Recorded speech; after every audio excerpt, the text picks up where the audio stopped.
Okay, so now I'm going to do O2. I'm going to follow the exact same steps.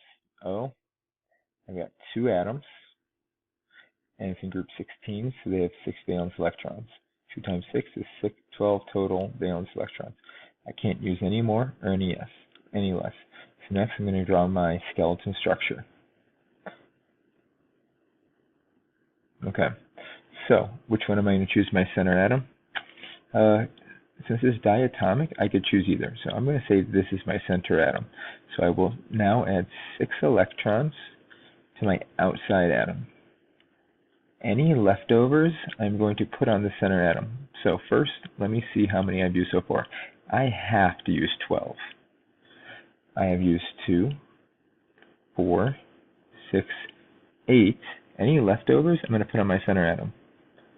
9, 10, 11, 12. Great.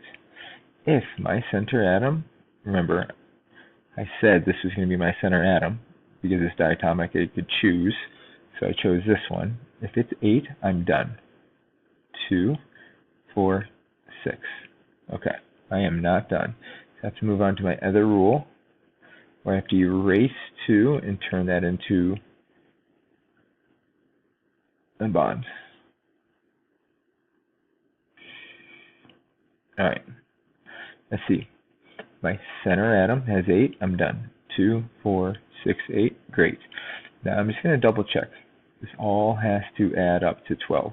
So I have to have 12 valence electrons, and each atom needs to satisfy the octet rule. Alright, so let's say if I have 12 total. 2, 4, 6, 8, 10, 12. Great. Does this one have 8 valence electrons? 2, 4, 6, 8. Does this one? 2, 4, 6, 8. Beautiful. I'm done.